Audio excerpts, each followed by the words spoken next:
देखते हैं अति लघु उत्तरीय प्रश्न मोस्ट इम्पोर्टेंट होते हैं। इसमें अवश्य प्रश्न पूछे जाते हैं, करीब 8 नंबर के आते हैं।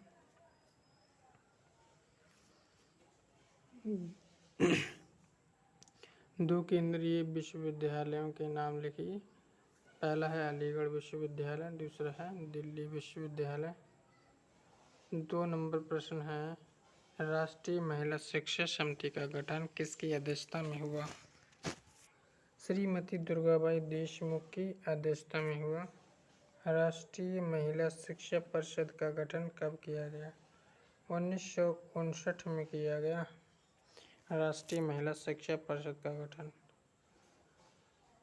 प्रश्न नंबर 4 हंसा मेहता समिति का गठन कब और किसकी अध्यक्षता में हुआ? ये हुआ 1962 में गठन हुआ इसका, और श्रीमती हंसा मेहता की अध्यक्षता में इसका गठन हुआ। जनसंख्या शिक्षा के कोई 2 उद्देश्य लिखिए। विद्यालय में जनसंख्या शिक्षण हेतु उपयुक्त शिक्षण सामग्री तैयार करना। विद्यालय में जनसंख्या शिक्षण के पाठ्यक्रम के लिए क्रिया अनुसंधान की व्यवस्था व कार्यक्रम को प्रबल बनाना।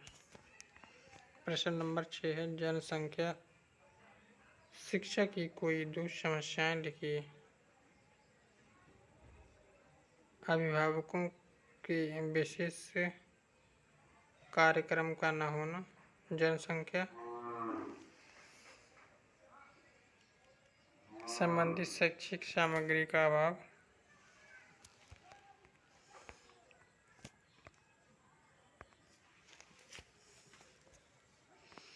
भारत में जनसंख्या शिक्षा का कोई एक महत्व लिखिए। जनसंख्या शिक्षा द्वारा स्वस्थ व समग्र विकास की संचेतना विकसित होती है। भारत में जनसंख्या शिक्षा की एक आवश्यकता लिखिए। जनसंख्या शिक्षा द्वारा नगर तथा गांव की जन्म दरों को संतुलित किया जा सकता है।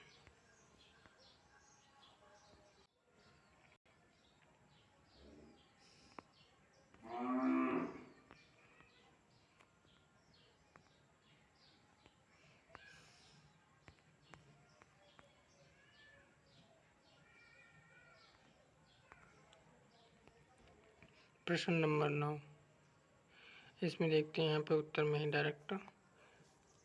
नेशनल नॉलेज कमीशन 2007 में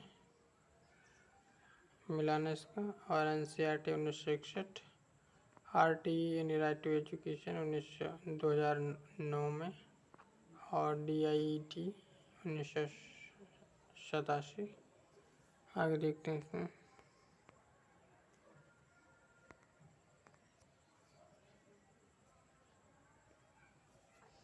भारत में हिंदी को राष्ट्रभाषा बनाने की घोषणा की गई थी, 1949 में की गई थी। भारत में हिंदी को राष्ट्रभाषा बनाने की घोषणा। त्रिभाषा सूत्र क्या है? त्रिभाषा सूत्र में 3 भाषाओं के अध्ययन की बात कही गई है। संसार में सर्वप्रथम जनसंख्या वृद्धि के दुष्परिणामों की चर्चा किसने की? माल्थस ने की। भारत में जनसंख्या शिक्षा को राष्ट्रीय कार्यक्रम में कब जोड़ा गया था? और सन 1980 में किया गया था। जनसंख्या शिक्षा के कोई 2 उद्देश्य लिखिए।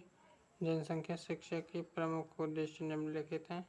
नागरिक चेतना के विकास के लिए, सीमित परिवार की आवश्यकता के लिए।